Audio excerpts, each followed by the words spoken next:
Assalamualaikum warahmatullahi wabarakatuh.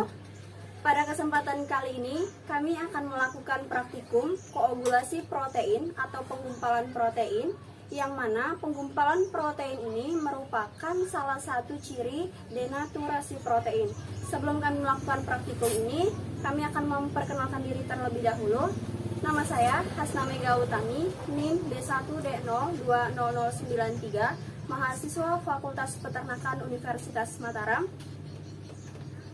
Nama Hamdani, NIM B1D020089, kelas 2B1, mahasiswa Fakultas Peternakan Universitas Mataram.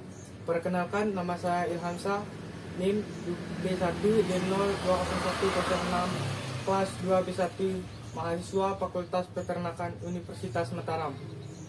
Bahan praktikum kali ini kita akan menggunakan 6 macam sampel, yaitu pertama minyak goreng, kedua susu sapi, ketiga kecap, keempat air gula, kelima putih telur, keenam kuning telur. Kemudian, seperti yang kita ketahui bahwa protein itu dengan sedikit asam dia akan mengendap, tapi dengan banyak asam dia akan menggumpal. Mari kita buktikan apakah benar penambahan asam yang berlebih itu akan menyebabkan protein itu menggumpal atau terkoagulasi atau tidak. Baik, langkah kerja pada praktikum kali ini yaitu kita menggunakan larutan asam cuka. Yang pertama, siapkan semua bahan dan tuangkan ke dalam wadah secukupnya saja. Kemudian kita siapkan larutan asam cuka dan kita teteskan sekitar 10 tetes. Oke, caranya adalah ambil sampel. Di sini kita coba menggunakan sampel susu. Kemudian kita tuangkan sekitar 15 sampai 20 tetes larutan asam cuka. Mari kita lihat, kalau dia hanya ditambahkan asam sedikit, 1 sampai 2 tetes saja, dia akan seperti ini.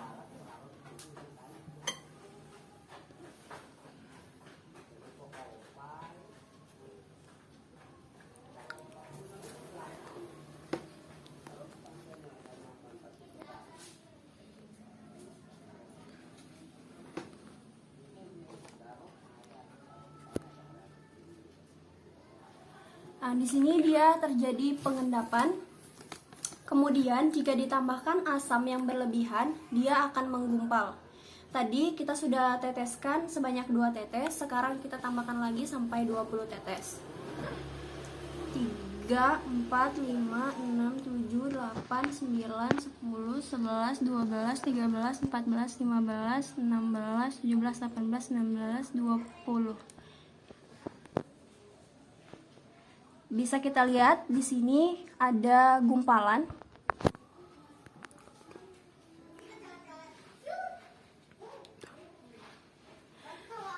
Jika kita tambahkan asam lagi, dia akan lebih terlihat lagi.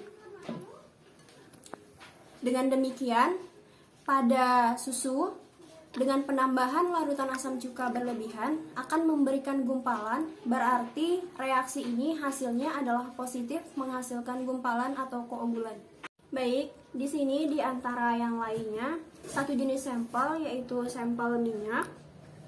Itu merupakan contoh dari lipid, bukan protein. Bisa kita lihat jika kita tambahkan larutan asam cuka sebanyak 20 tetes. 3, 4, 5, 6, 7, 8, 9, 10, 11, 12, 13, 14, 15, 16, 17, 18, 19, 20. Bisa kita lihat hasilnya setelah diberi larutan asam cuka yang berlebih.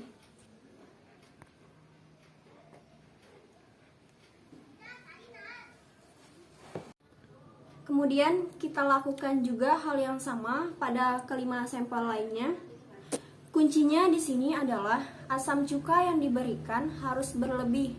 Jika sedikit menambahkan asam, kemudian larutan tersebut merupakan protein, dia akan menghasilkan endapan. Tetapi jika larutan tersebut mengandung protein dan diberi asam cuka yang berlebih, dia akan menghasilkan gumpalan atau koagulan. Baik, tadi adalah asistensi praktikum koagulasi dengan menggunakan larutan asam cuka.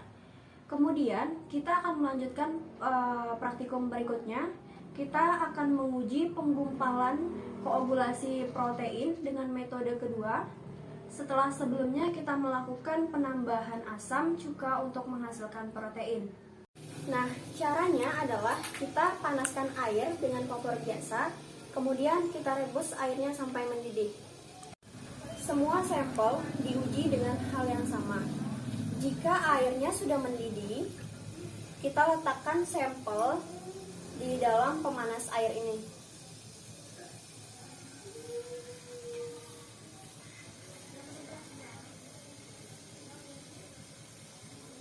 Setelah kita letakkan sampelnya di dalam pemanas air ini, kemudian kita akan tunggu sampai kurang lebih 7 menit.